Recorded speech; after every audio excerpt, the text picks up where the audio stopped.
Hi, thank you for tuning in to today's Emerald Gem, which stands for Get Educated in Minutes. I'm Alexa Broida, Family Legacy Advisor for Wilmington Trust, Emerald Family Office and Advisory, and your host for today's podcast. In today's Gem, I'm going to answer the question, how can I use philanthropy to prepare my heirs and set my estate plan up for success? Estate planning is the process of designating what will happen to your assets at your passing and is important to help ensure your wealth and legacy live on. In addition to the technical strategies of estate planning, a critical component of a successful estate plan is preparing your heirs to receive an inheritance. We've seen time and time again that this includes communicating transparently in an age-appropriate way about your assets and planning. For many people, this can feel counterintuitive, perhaps out of fear that children will lose motivation and drive if they're aware of a future inheritance, or simply a hesitation over when and how to bring the conversation up. Unfortunately, that lack of transparency can leave heirs unprepared to receive and responsibly steward their inheritance, putting the family's legacy at greater risk. You can bridge this gap and help both wealth creators and heirs benefit by imparting your family values and skills in wealth and financial literacy early and often. One great way to do this that we're going to discuss today is through philanthropy. Philanthropy can offer strategies for staying grounded, learning financial responsibility, and building a strong support system with one another. Beyond just impacting the causes you care about, your philanthropic giving can be a valuable tool to prepare your heirs and your estate in engaging ways that foster open dialogue, shared experiences, and successful family wealth stewardship. So today we're going to talk about 3 ways to get started. Number 1, instilling gratitude in the value of giving back. Number 2, teaching wealth and financial literacy. And number 3, building cohesion and unity among the family. First, talking about gratitude is a natural one as it comes up organically with younger children, and the ways in which the family engages with both giving time and money can evolve as they grow. When the family routine includes giving of time and talent through volunteering or other forms of engagement, it often naturally evolves into conversations about financial support, which is a great entry point to discussing the family's financial resources in a way that is straightforward but rooted in gratitude and being grounded. One of the best ways to begin the conversation at an early age is to start with their natural interests and connect it to something charitable. For example, if they're interested in animals, you can talk about animal shelters. If they're interested in trees, you can speak about the environment. Even if they're interested in trash tucks, you can talk about waste management. It gives you a chance to learn about the things they already care about, and then you can talk about ways to get involved through volunteering. As they get older, the things they're interested in become more complex, and they can dive deeper into the nuance of philanthropic causes. Another entry point is through discussion of challenges your own family and friends are facing or have overcome, such as immigration stories or health challenges, and talk about extending support to other people going through the same thing.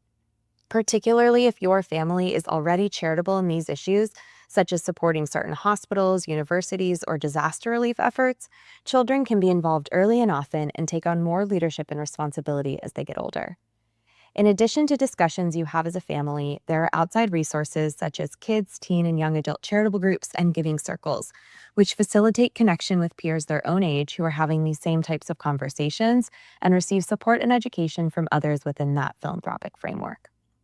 The second way to leverage charitable giving is to use it to introduce the concepts of basic financial literacy and family wealth stewardship. Engaging your family in your estate plan will generally include discussing the various strategies and mechanics that you're using, and typically those are only as useful in the long term as the heirs are knowledgeable and prepared to sustain them. Charity may provide a low-risk but important way to teach children age-appropriate financial literacy, which can help set them up for success when discussing estate planning strategies as they get older, all within the framework of your family's values. This includes the basics of budgeting and setting financial priorities. If they have a set amount of money designated for giving, how do they determine who to prioritize?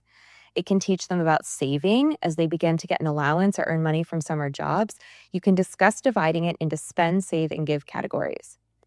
It can also even help to introduce the concept of investing and principal versus interest. If children give away all their money now, there's nothing left, but if it's invested, it can continue to grow and they can give into the future. If charitable giving is part of your wealth and estate plan, it fits into the overall picture of your financial planning and budgeting. As children get older, you can include them in conversations around how you decide how much to give relative to the rest of your financial capital and how you go about determining your philanthropic capacity over time. This can segue very nicely into a much broader conversation about the systems your family has set up to manage the wealth that you may have. You can discuss charitable trusts and other vehicles that are in place to help ensure family philanthropy can continue, which helps to begin to introduce them to the concept of other forms of wealth that may be inherited and things you've considered on their behalf, such as retirement, healthcare, home ownership, and the ways that your family is set up to cover all of them. Finally, family philanthropy can build cohesion, a shared sense of purpose, and an opportunity for family members to work together toward a greater good. The news is filled with celebrity estate plans gone wrong, but the stronger the family unit is to begin with, and the more experience they have navigating conversations that include money, the more prepared they may be to work together through your estate plan. Charitable causes are influenced by a wide network of factors and can be supported through efforts to research, prevent, or respond to community challenges. The diversity of ways to engage with philanthropy allows for families to select a broad cause to work toward together, and yet empower each individual to support that cause in the way that resonates with them the most. For example, if the family cause is education, charity can go towards public policy efforts, teacher trainings, curriculum development, student outreach, or college readiness initiatives. Selecting which charities to support and how much to donate also gives the family a lower risk environment to practice conflict resolution, compromise, and the humility that is often required to facilitate family harmony and alignment. By either allocating funds evenly between individuals or having them do their own research and then present proposals to the group, it can model various decision-making strategies that may be employed in other aspects of the family's estate plan. So in closing, cohesive and educated families may be more likely to succeed and preserve wealth for future generations, and charitable giving is a great inroad to these conversations. When you're instilling the values of giving back, teaching financial literacy, and building a shared purpose, your family can have a perspective on wealth that is rooted in both your core values and strong wealth management skills. Thanks again for joining us today. Please contact your Wilmington Trust advisor if you have any questions about how to use philanthropy to prepare your heirs in your estate planning process. We will be glad to help you. See you next time. This podcast is for general information only and is not intended as an offer or solicitation for the sale of any financial product, service, or other professional advice. The information in this podcast has been obtained from sources believed to be reliable, but its accuracy and completeness are not guaranteed. The opinions, estimates, and projections expressed are subject to change without notice. Wilmington Trust is not authorized to and does not provide legal, accounting, or tax advice. Our advice and recommendations provided to you is illustrative only and subject to the opinions and advice of your own attorney, tax advisor, or other professional advisor. Diversification does not ensure a profit or guarantee against a loss. There is no assurance that any investment, financial, or estate planning strategy will be successful. Past performance cannot guarantee future results. Investing involves risk, and you may incur a profit or a loss. Investment products are not insured by the FDIC or any other governmental agency and are not deposits of or other obligations of or guaranteed by Wilmington Trust, M&T Bank, or any other bank or entity and are subject to risks, including a possible loss of the principal amount invested.